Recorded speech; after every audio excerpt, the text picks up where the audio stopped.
capítulo 4. Então, vamos abrir 1 Timóteo, capítulo 4.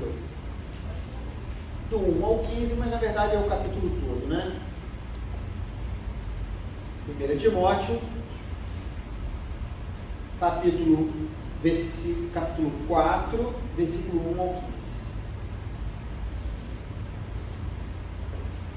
Muito bem, acredito que todos já encontraram, pela facilidade que é, né, na Bíblia física, na nossa Bíblia elétrica. Então vamos ler a palavra do Senhor, que diz o seguinte: o Espírito diz claramente que nos últimos tempos alguns abandonarão a fé e seguirão espíritos enganadores e doutrinas de demônios. Tais ensinamentos vêm de homens hipócritas e mentirosos, que têm a consciência cauterizada e proíbem o casamento e o consumo de alimentos que Deus criou para serem recebidos com ação de graças pelos que creem e conhecem a verdade. Pois tudo o que Deus criou é bom e nada deve ser rejeitado se for recebido com ação de graças, pois é santificado pela palavra de Deus e pela oração. Se você transmitir essas instruções aos irmãos, será um bom ministro de Cristo Jesus, nutrido com as verdades da fé e da boa doutrina que tem seguido. Rejeite, porém, as fábulas profanas e tolas e exercite-se na piedade. O exercício físico é de pouco proveito. A piedade, porém, para tudo é proveitosa, porque tem promessa de vida presente e da futura.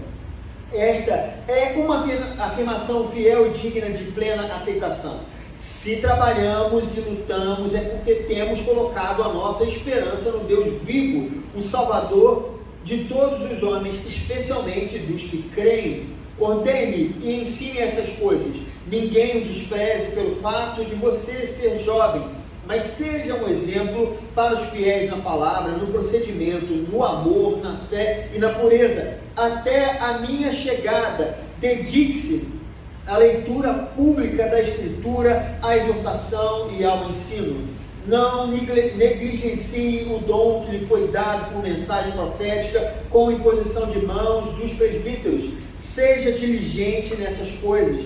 Dedique-se inteiramente a elas, para que todos vejam o seu progresso. Atente bem para a sua própria vida e para a doutrina, perseverando nesses deveres, pois agindo assim, você salvará tanto a si mesmo quanto aos que o ouvem. Amém. Vamos orar. Pai amado, nós te agradecemos pela oportunidade que o Senhor nos dá de ouvir a tua voz, e oramos a ti, para que o Senhor, teu Espírito, possa falar aos nossos corações, que o Senhor possa me usar agora como o arauto da tua palavra, sabendo que essa palavra não é minha, Senhor Deus. Eu sou apenas um mensageiro, aquele que está aqui se apresentando, Senhor Deus, como um voluntário para que a tua palavra seja ministrada aos corações. Mas eu tenho a certeza que se o seu Espírito Santo fizer a obra nos nossos corações, nós sairemos daqui transformados. Nós necessitamos ouvir o teu Espírito Santo nessa manhã. Nós oramos assim, no nome de Jesus. Amém e amém. Os irmãos podem se assentar. Queridos, Paulo, ele escreveu essa carta logo após os acontecimentos de Atos 28, né? Só para a gente se lembrar mais ou menos, o apóstolo Paulo, ele fez, segundo os registros de Atos, ele fez 3 viagens missionárias, né? No final dessa terceira viagem missionária, Paulo teve o discernimento que era para ir para Jerusalém, mesmo com os irmãos, né, avisando a ele, né, aqueles vários discípulos que ele forjou nas suas viagens missionárias. Os irmãos dele na fé diziam: Paulo, não vá, porque você vai ser preso. Ele mesmo assim, com a convicção do Espírito, ele voltou para Jerusalém. Lá ele foi preso. Durante alguns anos ele esteve correndo até mesmo um risco de vida, porque ele queria, os os judeus, seus compatriotas, queriam atentar contra a sua vida. Então ele apela a César para que a sua causa fosse julgada por César, porque ele tinha o intuito de ir a Roma para pregar em Roma. E aí o que acontece é que ele vai como prisioneiro, ele é preso lá em Jerusalém, e aí ele vai como prisioneiro até Roma. E quando ele chega a Roma, o livro de Atos não nos fala mais nada do que acontece ali. O apóstolo, quando ele está no início da carta, nós percebemos que ele estava na Macedônia. Ele diz no capítulo 1, versículo 3: partindo eu para a Macedônia, roguei-lhe que permanecesse em Éfeso para ordenar a certas pessoas que não mais ensinem falsas doutrinas. Esse ponto aqui da história não é narrado para nós no livro de Atos, nem em qualquer outro lugar. Ou seja, isso aconteceu entre o momento em que ele foi preso pela primeira vez, esteve em Roma, né, foi julgado por César, e aí ele foi liberado, ele voltou, continuou pregando o evangelho, viajando, e aí quando ele estava na Macedônia, antes de ser preso novamente e ser martirizado, né, por conta do evangelho de Jesus Cristo, ele foi degolado, e aí antes que isso acontecesse, ele continuou pregando, e exatamente nesse espaço de tempo, ele manda essa carta para o seu discípulo Timóteo. E o objetivo dele, quando ele escreveu essa carta, era que Timóteo organizasse a igreja de Éfeso. Ele enviou Timóteo até Éfeso, e lá, quando ele estava lá, ele envia a carta para Timóteo para que ele tivesse algumas diretrizes sobre o que fazer. E o objetivo dele é que Timóteo organizasse a igreja de Éfeso e combatesse as várias heresias que estavam tentando entrar na igreja. Isso, irmãos, não poderia ser feito por qualquer pessoa, deveria ser alguém de confiança. Quando o apóstolo deixava isso, ele colocava essa obrigação sobre essa responsabilidade sobre alguma pessoa, precisaria ser alguém de confiança, porque havia nessa época muitos falsos mestres, pessoas que diziam que serviam a Cristo, mas não conheciam de fato a Cristo, ou então faziam uma grande mistura entre Cristo e a lei do Antigo Testamento. Sozinho, o apóstolo Paulo não tinha como cuidar de tantas igrejas. A gente lê o livro de Atos e ele pregou a tantas e tantas igrejas, né? Ele plantou muitas e muitas igrejas, e depois dos acontecimentos de Atos, ele continuou pregando o Evangelho, difundindo o Evangelho, plantando igrejas. Então ele não tinha condição de pregar e cuidar de tanta gente, e por isso ele tinha a necessidade de ter por perto alguns cooperadores. E esses cooperadores são aquelas pessoas que nós vemos citadas no Novo Testamento. Silas, por exemplo, Apolo, Priscila, Áquila, Barnabé, Tito e o próprio Timóteo. Eles eram gente convertida de verdade e comprometida com o Evangelho de Jesus. Timóteo era alguém ainda mais especial do que, por exemplo, os outros cooperadores. A gente vê a carta que Paulo escreve a Tito, nós vamos vê-la mais à frente. Paulo não tem uma intimidade tão grande quanto tem. Não é que Paulo não amasse Tito, não gostasse de Tito. Ele amava, ele era uma pessoa importante para Paulo. Mas havia algo de especial em Timóteo, porque Timóteo era o seu filho na fé. Ele acompanhou o apóstolo Paulo em suas viagens desde muito cedo. Era muito comum no passado, quando alguém, uma família conhecia um mestre, seja da filosofia ou da religião ou o que fosse, que um dos seus filhos fosse entregue, né, para que esse mestre pudesse cuidar daquela pessoa como um discípulo. Então eles pegavam ainda muito jovem essa pessoa e eles iam ensinando, né? Eles iam aos poucos ensinando essas pessoas. Timóteo era alguém assim que participava das coisas que Paulo fazia, das viagens missionárias, e ele ia aprendendo com o apóstolo Paulo. Paulo conhecia muito bem os seus pais e a sua avó, e desde cedo ele se tornou um discípulo do apóstolo Paulo. Houve um momento, queridos, que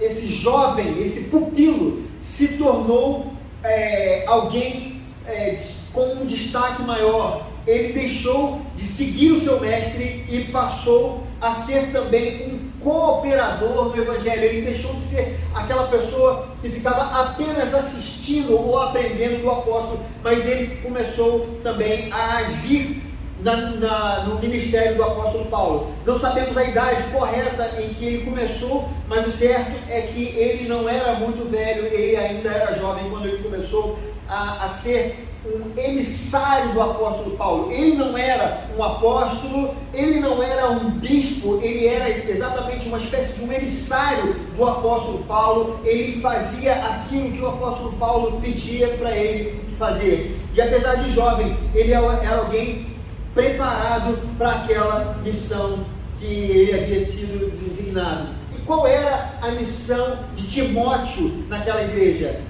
A primeira delas era combater os falsos mestres. A gente vê logo no início, no primeiro capítulo que nós lemos essa semana, que as igrejas elas estavam infestadas de falsos mestres em tudo quanto é lugar, e Éfeso, que era a igreja que Timóteo estava cuidando, não era diferente, né? Era uma igreja que tinha também os falsos mestres, e muitos deles tinham uma ligação com a questão do judaísmo antigo, e entendia que Jesus Cristo era um complemento, que Jesus estava ligado à lei, ou seja, você precisava, se você quisesse se converter, seguir a Cristo, você também precisava seguir a lei, você precisava cumprir a lei. Então esse era o problema que havia lá. Havia também um problema no qual ele foi resolver, que era o papel dos homens e das mulheres na adoração. Havia algo na cultura onde o culto tinha uma certa desordem. Então no capítulo 2 a gente vê o cooperador de Paulo lidando com essas coisas. Nós vemos que Paulo ensina ele a lidar com essas coisas. E ainda nós vemos também o apóstolo Paulo ensinando o seu cooperador a escolher e a ordenar a liderança da igreja. No capítulo 3, os bispos, né, ou os presbíteros, os diáconos, as mulheres que eram obreiras, ele dá diretrizes de como eles deveriam proceder. E ainda, queridos, ele também instrui aos crentes de Éfeso sobre como deveriam se portar no cotidiano. Isso nós vimos no capítulo 5, né, como eles deviam proceder na questão da viuvez, como aquelas mulheres os filhos daquelas mulheres que tinham ficado viúvas, como eles deveriam proceder no cuidado, né, das suas mães, ou então dos pais que eram mais velhos. A gente vê esse detalhe também ali. E também nós vemos Paulo instruir os crentes a respeito das riquezas. Isso nós vamos ver na segunda-feira, sobre como os crentes deveriam lidar com a questão do dinheiro. Mas essas instruções não somente foram para a igreja, e esse é o ponto da nossa mensagem hoje. Paulo também, ele dá instruções diretas a Timóteo, como ele deveria proceder no trato com os irmãos. Será que ele podia ser aquele pastor autoritário, aquele pastor manda-chuva, aquela pessoa que dizia, falava e acontecia, ou ele deveria proceder de outra maneira? Então, nós vamos ver nessa manhã algumas instruções importantes de Paulo ao seu cooperador Timóteo. E a primeira que a gente vê está no versículo 4, no capítulo 4, versículo 6, que diz o seguinte: se você transmitir essas instruções aos irmãos, será um bom ministro de Cristo Jesus, nutrido com as verdades da fé e da boa doutrina que tem seguido. Paulo diz que se ele quisesse ser um bom ministro, ele teria que ser nutrido com as verdades da fé. É o que ele diz. quando ele diz, se você transmitir essas instruções, ele está falando daquilo que nós lemos, né? Quais eram as instruções? Ele falava sobre alguns falsos mestres que ensinavam, além daquilo que a gente falou no começo, ensinavam também um certo espiritualismo, algum tipo de fé que não era uma coisa com base no conhecimento, né? Era um conhecimento espiritual, né? O que se tornou, segundo os estudiosos, que viria a se tornar o gnosticismo, que isso a gente pode entrar em outra vez, falar sobre isso. Ele diz, se você transmitir essas instruções, ou seja, se você falar sobre essas pessoas aí que nós estamos dizendo, mas não era somente assim que o Timóteo se tornaria um bom ministro do Evangelho. O apóstolo Paulo também fala no capítulo 1, versículo 18, e no capítulo 6, versículo 12, combata o bom combate. Ou seja, se você quer ser um bom ministro, combata o bom combate. Se você falar sobre aquelas pessoas, se você combater um bom combate, você vai ser um bom ministro de Cristo. E ainda no capítulo 4, versículo 12, que nós lemos, ele diz, seja um exemplo, né? Todas essas coisas levariam o cooperador, né, o seu discípulo, a ser um bom ministro. Mas, queridos, principalmente para ser um bom ministro, era necessário nutrir-se com as verdades da fé. Ou seja, conhecimento de Deus é fundamental. Não adiantava o jovem rapaz começar a nutrir-se de coisas que não eram a verdade da fé, não eram as verdades da fé, não eram coisas referentes àquilo que o apóstolo Paulo ou os outros apóstolos haviam ensinado tanto para Timóteo quanto para a igreja de Éfeso. Por isso ele diz, né, rejeite as fábulas profanas e tolas, porque era muito comum as pessoas na época misturarem o evangelho com várias coisas, com religiões da Grécia, por exemplo, ou como eu falei, como o próprio judaísmo era acrescido às verdades espirituais. Então ele fala, rejeite as fábulas profanas e tolas. E segundo os estudiosos, essas fábulas profanas e tolas tinham a ver com um certo ocultismo que era praticado em Éfeso. Queridos, nós temos uma referência muito clara para nós, que é a Bíblia, a palavra de Deus. O que a gente precisa saber, o rumo que nós precisamos tomar, o GPS da nossa vida está aqui. Mas nós precisamos entender que no passado era muito mais difícil. Os apóstolos, eles tinham claramente aqui em suas mentes o que era Jesus Cristo, quem era Jesus Cristo e como eles deveriam proceder a partir de Jesus Cristo. Mas isso não era fácil para as demais pessoas que precisavam ouvir e aprender dos apóstolos, não apenas aquilo que eles falavam, mas aquilo que eles viviam em sua vida. Paulo precisa dizer isso para Timóteo, porque Paulo era a referência de Timóteo. Qualquer coisa poderia tirar Timóteo do rumo, deixar Timóteo confuso. Por isso era necessário uma palavra direta do apóstolo, dizendo, rejeite essas fábulas. Porque antigamente os crentes, eles viviam, né, conforme nós lemos aqui na carta passada, os irmãos deveriam viver seguindo as tradições dos apóstolos. O que eram as tradições? Era exatamente aquilo que eles ensinavam e aquilo que eles viviam, porque o cânon do Novo Testamento só foi formado algum tempo depois, e não era possível que eles tivessem ali algo prático, né? Algo que lhes desse, né? Pegar, ler, então é isso aqui. Então eles não tinham isso, então era necessário que os apóstolos eles fizessem isso, era necessário que Paulo falasse isso para o seu pupilo. E, queridos, Paulo também fala outra coisa, né, importante nessa instrução. Ele diz, exercite na piedade. O versículo versículo 7, ele diz isso. Ele diz aqui: rejeite, porém, as fábulas profanas e tolas e exercite-se. Exercite. É isso? Não. Vou ler. Exercite-se na piedade. Saiu, queridos? Eu até só lembro que sai, né? Exercite-se na piedade. É bom que vocês vão se exercitar, né? E me ouvir falando que é certo. Paulo diz para ele se exercitar, ficou melhor assim, se exercitar na piedade. Era outra coisa importante. E a pergunta que eu faço aqui: o que é a piedade? Esse é um ponto importante. A piedade é uma profunda reverência a Deus que nos leva à santificação.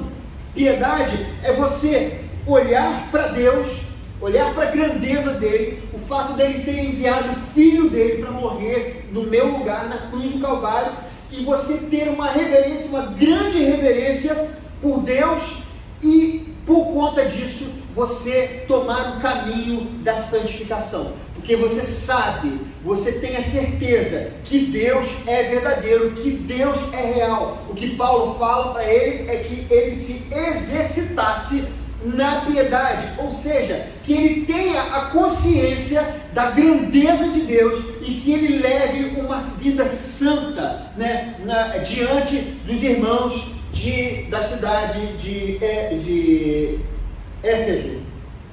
E aí ele diz no versículo 8, queridos, complementando, ele diz: o exercício físico é de pouco proveito, a piedade, porém, para tudo é proveitosa, porque tem promessa da vida presente e da futura. O exercício da piedade, é o que ele fala, né? É algo que tem uma promessa. O exercício físico, ele já tem pouco proveito, né? E será que o apóstolo Paulo está dizendo o seguinte, né? O Senhor está dizendo para nós nessa noite: largue a sua academia. Aí você fala: era tudo que eu queria ouvir, Senhor. Não, queridos, não. É necessário, não é nesse contexto que o apóstolo Paulo está falando. Você deve continuar fazendo a sua academia, assim como eu continuo fazendo a minha, né? 4 a 5 vezes por semana eu estou na academia me exercitando para não engordar muito, né? Perder a gordura abdominal, né? Já estou com 52 anos de idade, então preciso fazer as coisas meio devagarzinho, já não é aquela coisa toda, mas é necessário. Mas o exercício físico que o apóstolo Paulo está dizendo aqui não é esse exercício, mas eram as práticas ascéticas, né? O ascetismo era exatamente o que eles praticavam. O que era isso, queridos? Era eles praticavam uma determinada maneira, né, que era para ele atingir um estágio espiritual elevado. Eles infligiam sofrimentos ao corpo. Então esses mestres, eles sofriam, eles ficavam noites sem dormir, ou com privações de comida, porque eles entendiam que, já que o corpo é mau e o espírito é bom, então se eu fizer sofrer o meu corpo, eu vou ter um espírito mais elevado. O apóstolo Paulo está dizendo exatamente daquilo que esses falsos mestres, eles faziam. Paulo sabia, queridos, que muitas vezes era impossível fugir do sofrimento do corpo, né? Paulo não está dizendo que não é para que a gente sofra, porque muitas vezes isso vai acontecer. No caso de Paulo, viver para Cristo era muitas vezes passar por privações no corpo, né? E por isso ele diz: isso é de pouco proveito. Quando ele fala isso, você fazer somente isso, você privar o seu corpo do bem-estar, achando que vai alcançar um estágio espiritual superior, isso é de pouco proveito, porque isso não vai te dar coisa alguma. O apóstolo Paulo, no entanto, tem em sua mente que muitas vezes, por seguir a Cristo, por ser discípulo de Cristo, ele vai acabar tendo algum tipo de sofrimento no corpo. Ele diz isso em 1 Coríntios, capítulo 9, versículo 27, ele diz que esmurra o seu corpo. Opa, quase caiu aqui. Ele diz aqui, 9:27, 9:27, ele diz: esmurro o meu corpo e faço dele meu escravo, para que depois de ter pregado os outros, eu mesmo não venha a ser reprovado. O apóstolo tinha a ideia de que para que ele continuasse sendo discípulo de Jesus, vivendo a sua vida, o seu corpo muitas vezes sofreria, e de fato aconteceu isso com Paulo, quando ele foi chicoteado várias vezes, quando ele passou fome, frio, privações, não porque ele estava tentando alcançar um auge espiritual, mas exatamente por causa do Evangelho, exatamente porque esse estágio espiritual, isso que as pessoas buscavam, ele já havia alcançado em Jesus Cristo, na salvação, e porque ele foi salvo, ele esmurrava o seu corpo, ou seja, ele continuava pregando o Evangelho, ele continuava viajando longas distâncias para levar o Evangelho de Jesus Cristo, e muitas vezes o seu corpo sofria por conta da sua decisão de seguir a Cristo. E o maior de todos os sofrimentos foi quando Paulo foi martirizado em prol do Evangelho. Ele tinha, queridos, esse seu bem-estar como algo em segundo plano. Então, esse exercício físico, no final das contas, tem muito a ver com isso que esses falsos mestres faziam.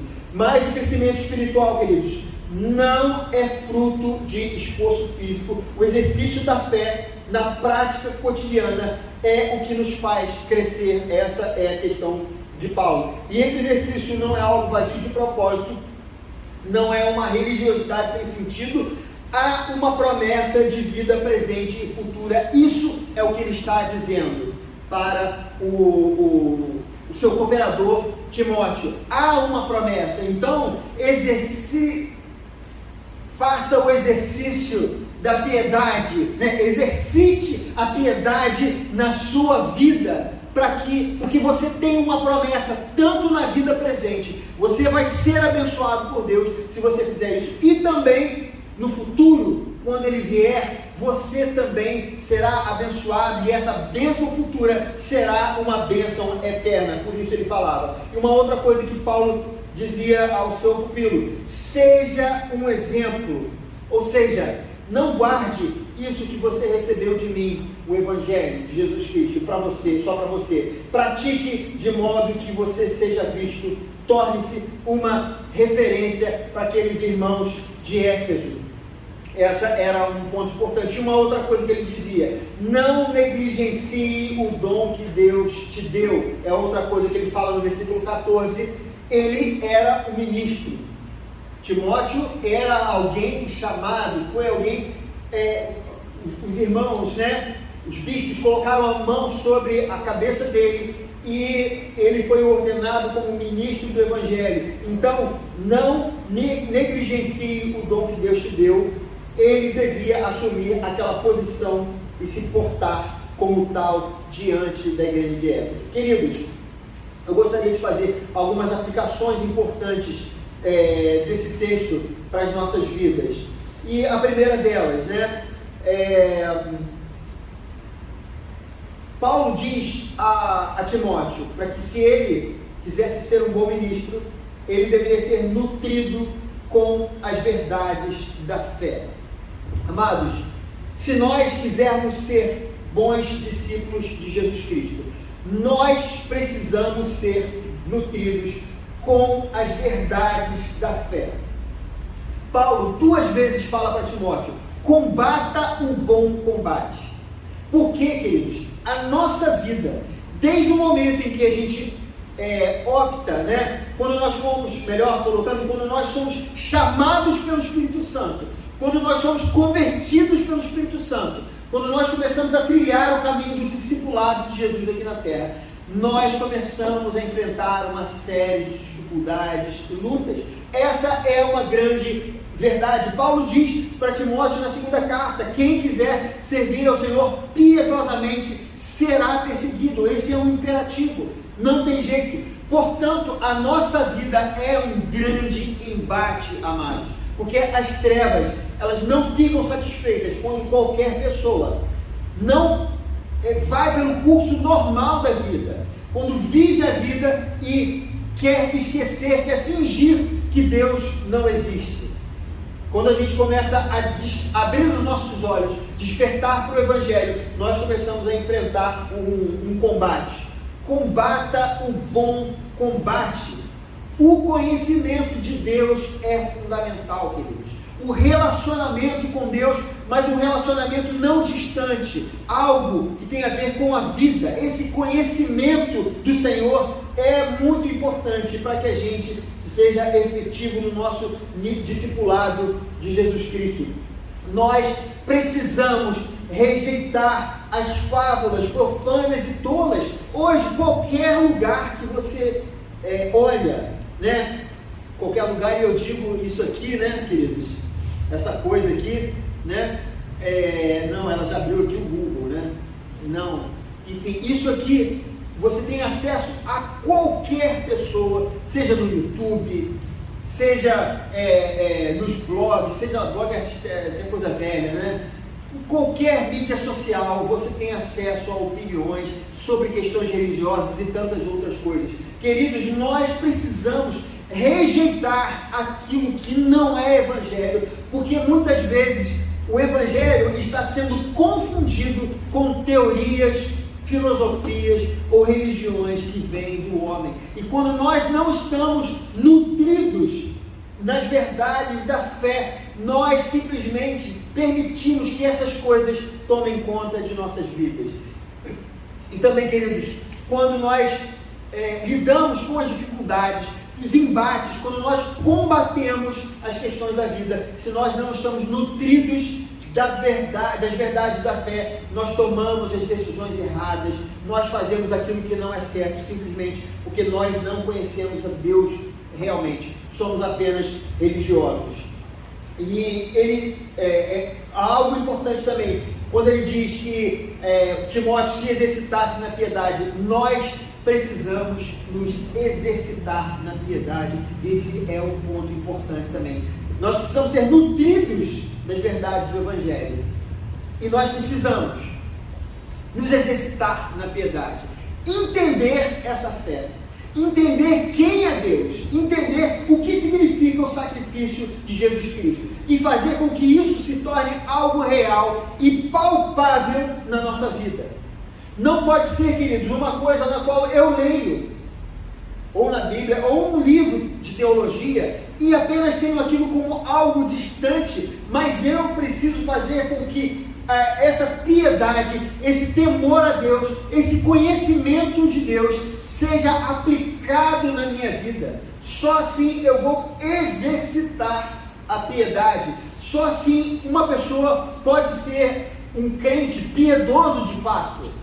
Não se ele for uma pessoa, pode ser muito ajustado, muito bonito, com a roupa assim, ou o jeito de falar. Se de fato isso não está conectado à vida da pessoa, ele não vai estar se exercitando na fé. Esse é uma questão, queridos, que é muito importante.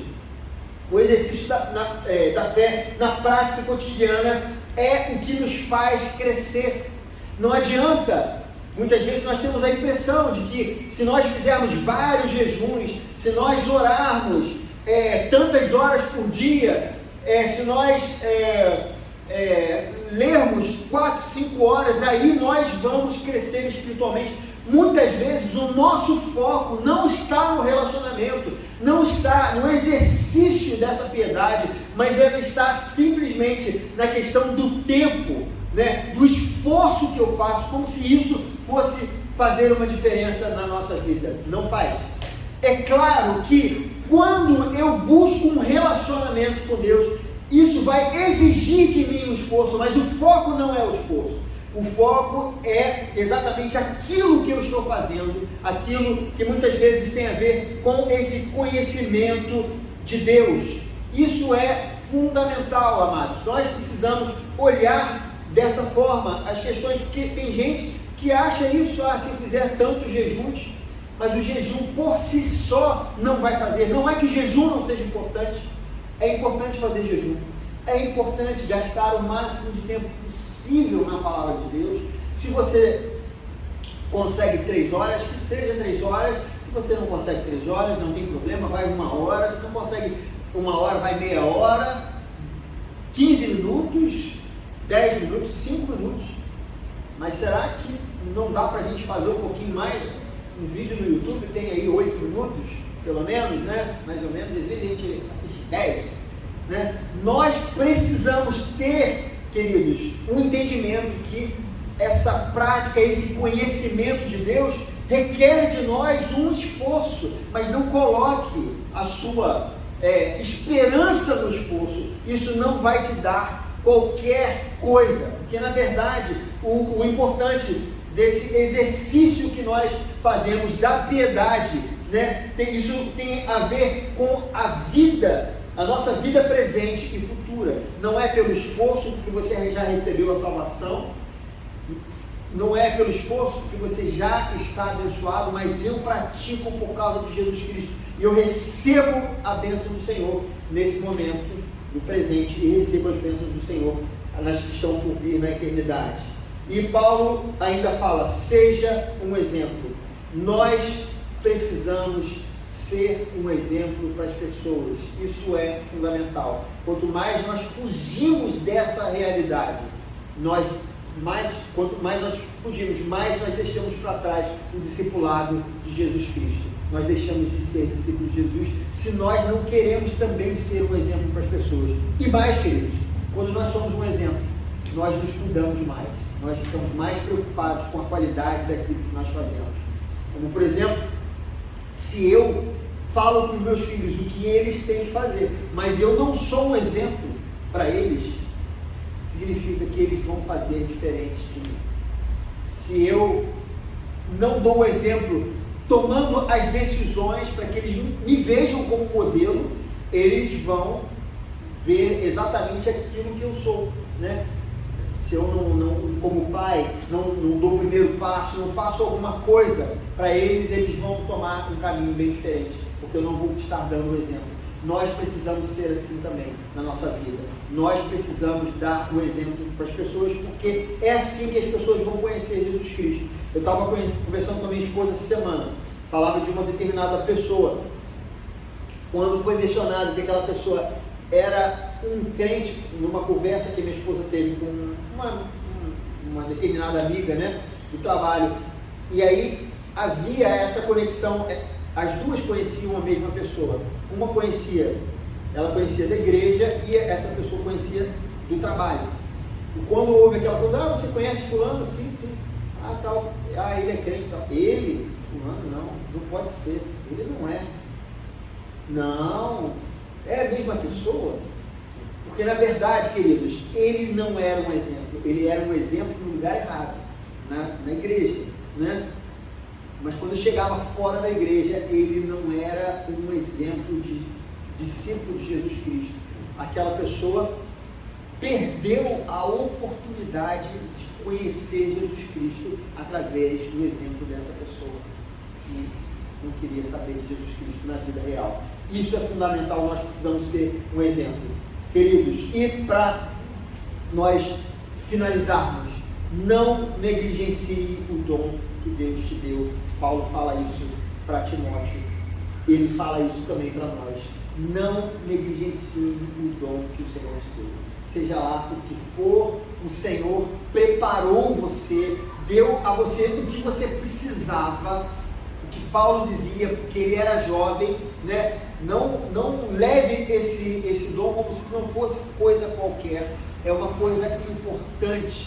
Queridos, aquilo que Deus te deu é algo importante, então use isso em prol do reino, use isso para abençoar a igreja, os discípulos de Jesus, as pessoas que estão ao seu redor.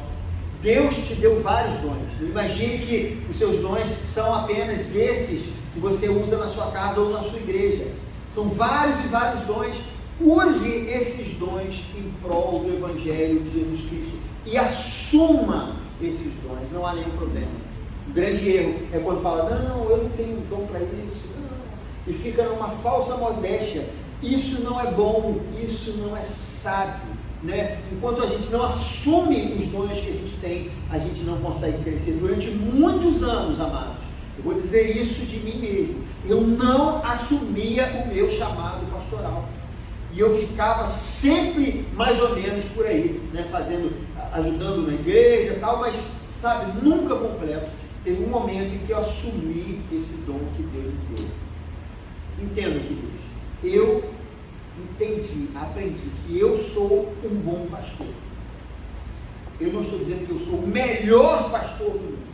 Eu tenho defeitos, mas eu tive que assumir que o Senhor me deu esse chamado e que eu desempenho isso bem, em parte.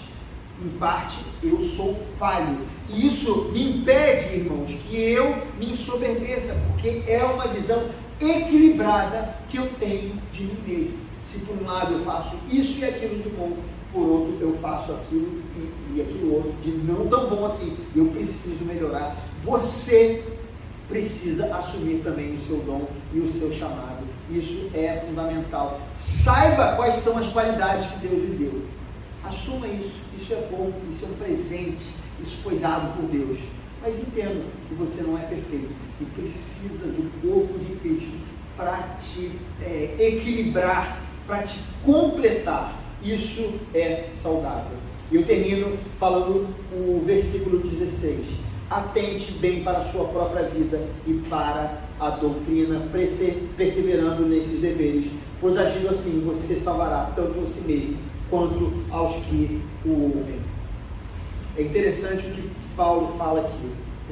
Eu não vou entrar nesse ponto teológico de que se o homem perde ou não a salvação, mas Paulo fala que ele tome cuidado, né? Para que ele não venha com o seu ministério salvar outros, mas não salvar a si mesmo. Eu não sei em que nível o apóstolo Paulo está falando isso em termos espirituais, porque não dá para saber. Mas a bem da verdade, amados irmãos, o que nós sabemos é que nós precisamos tomar cuidado. Deus está na eternidade. Ele é o único que sabe de fato da nossa eleição e tem domínio sobre isso. Nós vivemos no tempo. Quem vive no tempo, precisa ser cuidadoso com a sua vida. O processo de santificação é feito dia após dia, a conversão é imediata. Qualquer outra coisa que aconteça espiritualmente é feito aqui na terra, minuto após minuto. Ou seja, nós precisamos tomar cuidado com aquilo que nós temos praticado na nossa vida. Nós precisamos fazer como o salmista sempre nos fala: sonda, meu Deus, vê se é em mim algum caminho mau. É assim que nós precisamos, caso nós queiramos viver como discípulos de Jesus Cristo. Essa é a palavra que o Senhor nos traz nessa manhã. Eu gostaria de convidar você para orar. Deus amado, Deus bendito, te agradecemos pela tua palavra. Pedimos que o teu Espírito Santo nos ajude a colocar, Senhor Deus, essa palavra em prática no nosso dia a dia. Nós queremos, de fato, ser um discípulo de Jesus Cristo, mas não um discípulo nominal. Nós queremos que a nossa fé seja exercitada na prática cotidiana. E nós pedimos, Senhor Deus, que essa fé seja tão forte em nós, que sejamos um exemplo, que possamos irradiar o amor que nós temos por Jesus Cristo e a compreensão que temos do Deus Pai, o Deus da graça, que essa compreensão seja irradiada por todos aqueles que estão ao nosso redor, sejam eles crentes ou não crentes, amados irmãos de Jesus ou amados que estão perdidos longe de Jesus. Nós pedimos isso a Ti, que o Senhor possa nos abençoar, em nome de Jesus.